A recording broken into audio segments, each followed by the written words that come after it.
Greetings, Patrick here from Cheetah Will View, and welcome to Dollar Theater, the Voters Edition. This week we are going to talk about the winner of the animation week that we had. That was our first theme of animation, and so the movie that ended up winning the week is from 1993, and it is Tim Burton's Nightmare Before Christmas. Now, just like The Corpse Bride, when I watched and reviewed that, I can also tell you now, this is the first time I've watched this movie. I know, right? But then again, I hang around with the King of Halloween anyway, the Pumpkin King. So what is that's probably what got me from not wanting to see this until right now. Because we do know the Pumpkin King on a personal basis. Anyway, this is a movie featuring Jack Skellington. As you know, he is the Pumpkin King, and the movie is stop motion. It was produced by Tim Burton, directed by Henry Selick. The music and songs are by Danny Elfman from Oingo Boingo. And wow, this was really great. I really enjoyed this. I thought that I thought it was really well done. The cast, voice cast was great, and it was really funny. It's like Chris Sarandon actually voiced Jack, and then Danny Elfman actually sang for him. So all the songs that you hear Jack Skellington sing are all Danny Elfman. But the movie is basically, Jack Skellington. It's Christmas. It's Halloween. His town, his area is celebrating Halloween, but the thing is, though, they've done the same thing every single year, and so Jack's named the King of the Halloween, the best scare or the best Halloween. But the thing is, he's done it all. He's bored. He doesn't want it to be just this every time. So he takes a walk. He goes for a walkabout. And in doing so, he inadvertently comes across various doors, multiverses. Even before the MCU, Tim Burton was doing multiverses. Anyway, it sort of reminded me more of Chronicles of Narnia. But he sees these different doors, and he sees the one with a Christmas tree on it, and he gets super excited, and he decides that that's what he's going to do. He's going to go through the door. He goes through the door. He slides through he goes. It's like Sliders, the TV show. He just slides into Christmas Town, and he's blown away. Jack is just totally enraptured with Christmas, and he says, "This is what we're missing. This is what we need. We need this in Halloween Town." So he comes back from Halloween Town after Halloween Town thinks that he's dead. Which is sort of weird because he's already dead. So I guess he's reanimated again. Well, anyway, he comes back and he tells the town that, hey, we're gonna do Christmas. We're gonna do Christmas. And he explains what Christmas is to the best of his ability, and to their credit, the town gets behind it. They don't understand it, but they trust Jack implicitly, and whatever he says, they should try to do. They'll try. Now, of course, we meet Sally, and Sally is a very, very sweet young lady. She looks like she is she's the creation of the mad scientist. And she basically is Frankenstein's daughter, looks like. Or at least she's built like Frankenstein. She's been put together by various body parts. And the joke is that the fun part of it is that she needs to, he wants to keep her locked up inside his house, and she keeps on coming out with different ways to knock the mad scientist out so she can get outside, because she also has feelings for Jack. So the mad scientist is always getting, he's basically being roofied. It's really what it is.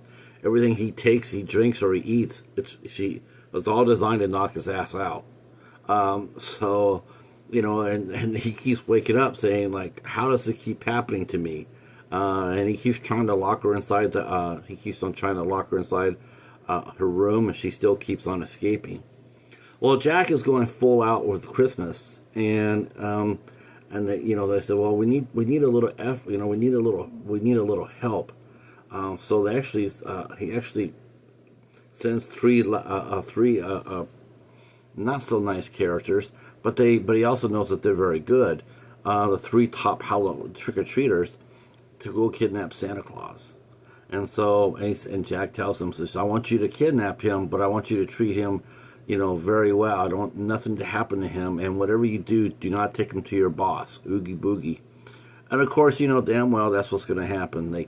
First they capture the Easter Bunny, that didn't work out. Then they capture Santa Claus, and that's what happened. They take him to, the safest place that they know is with Oogie Boogie. He says keep him safe, so that's the safest place that they didn't quite understand the assignment.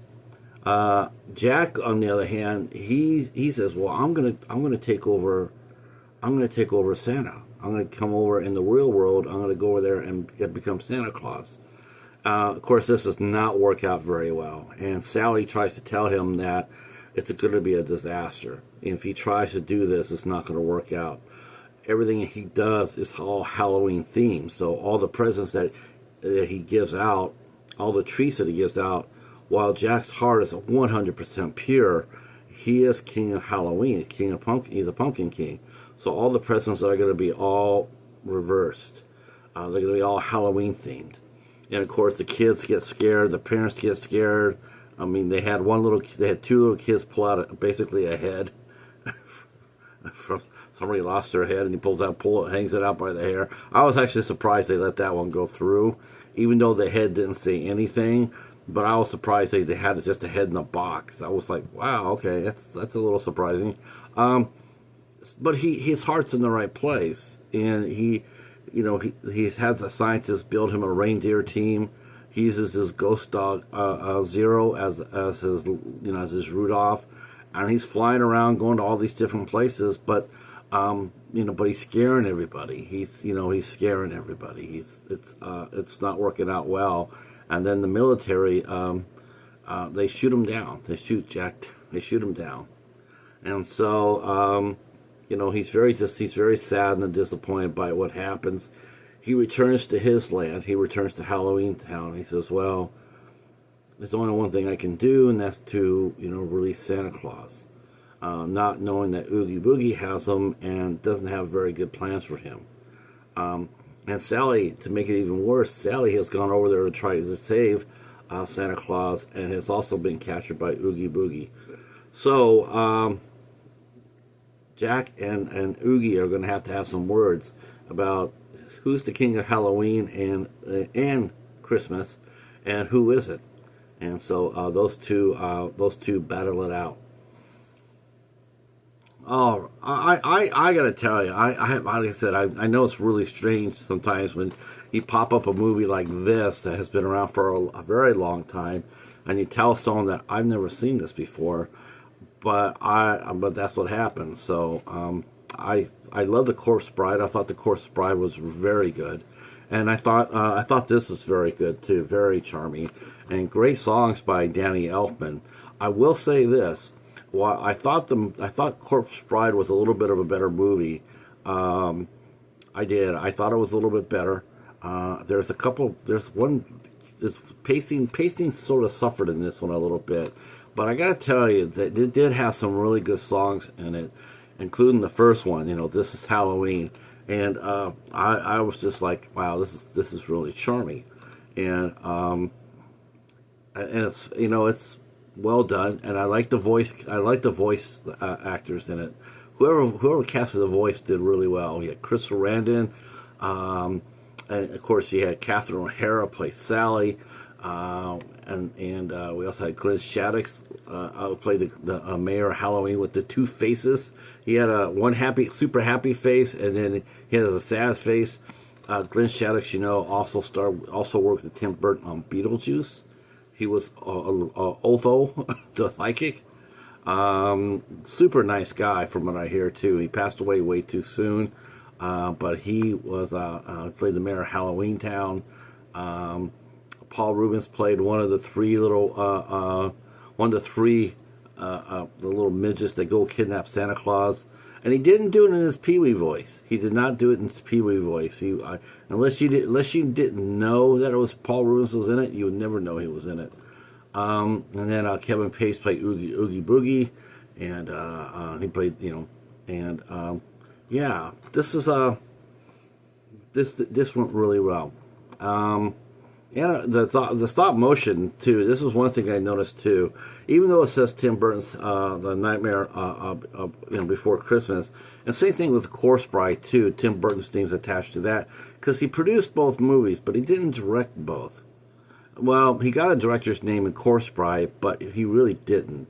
He just came in there like once a week and saw what was going on. But the animators really were the ones who directed that film. And Harry Selick did the same thing for here. Tim Burton produced it, but Harry Selick directed it. And this is very, very stop motion is very difficult to do. It takes a long, long time to do it. A normal live action director like Tim Burton's not going to get caught, not just doing that. Even James Cameron never sat still for all of Avatar. He had to do something else while he was making those movies, and he did. He made a couple of documentaries. He just can't sit there and every day for stop motion. It'll drive you out of your mind. You have to be a special talent to work in art departments on major studios. It's very. I mean, even if you look at special features, a lot of the times they'll show you what they're doing and how they're doing it, Pixar, what have you. But if you look at it, for the most part, the average person would have a hard time because it's tedious. It's drawing and drawing and drawing. It's, you have to have the love of art to be able to sit there and have the discipline to sit there for hours and hours on end, drawing up different, creatures and positions and whatnot. It's not all computer animated. At least it wasn't here for this movie. This was not computer animated. This is most likely like stop motion. So very, very difficult to do. The movie did really well at the box office. It was made for $18 million. It made 107. Plus, it's a massive cult hit. Every Halloween, you hear that song everywhere. This is Halloween, and you'll hear people talk about it. But this is a movie that you could talk about all year round. Just because it's Halloween does not mean, or Christmas, does that mean, I'll just dust this off because it's the holiday season. No, you could play this in the middle of the summer, like I did. All right. Well, that is going to be the end of my review as far as the movie goes. There are some special features on here, including the audio commentary with Tim and Danny Elfman and Henry Selick. Though they're not all in the same room together, but it is a nice audio commentary, and they do point out some of the things they did for the film. There's an Inside Disney featurette and some sneak previews. All right, well, that is it for The Nightmare Before Christmas. Next week, we're going action. That's right. It's action. Action August. I borrowed that from somebody. Anyway, I thought, well, you know what? My buddy's doing Action August. I said, you know what I'll do? I'll do that for $1 theater. I'll throw some action movies on my side. And so we're going to do this for the next 4 weeks. We're going to do some action movies that you guys can vote and pick from. All these for $1. All these for $1. Trust me when I say this. The first movie that we're going to put out for voting is going to be Freezer. That's right. Dylan McDermott returns. That's right. He can't keep a good clove hitch killer down. So this is Dylan McDermott and Freezer. I brought this one up once again, so I thought I'd try it again. This is a great film, one of my favorites, and this is Entrapment with Sean Connery and Catherine Zeta-Jones. That's a great movie. I was caught with the switch too. I never saw the switch coming. Next up, I went ahead and went back again. I still think this is worth watching. Blake Lively, Jude Law, The Rhythm Section. Action movie. And then we have Stephen Lang and Jason Momoa and Braven. Now, I noticed you probably noticed some of the prices around those movies. You're wondering, I thought it was supposed to be $1.25 or under. They were. I got these movies when the dollar or when Family Video was closing. And I got taken care of very nicely, by the way. Very nicely. Rest assured I did not pay these prices. No, I don't. No, I'm not even going to tell you what I paid for them. But let's just say it was a precursor to the library. So that's what we'll be voting on for next week. I'll put that down and put it up in my community tab, and you guys get over there and start voting on the first action movie that we'll watch. That's right. I can't wait. All right, that is it for us. Thanks for watching, and we will talk to you soon. Leave a comment, hit the like button, or more importantly, hit the subscription button, because I really like to get to 1,700 before the end of the year. I really would. It would be nice. There's only 30 heads. I'd like to get to 1,700. So if you guys can give me a hand, that'd be awesome. All right, talk to you guys soon. Peace.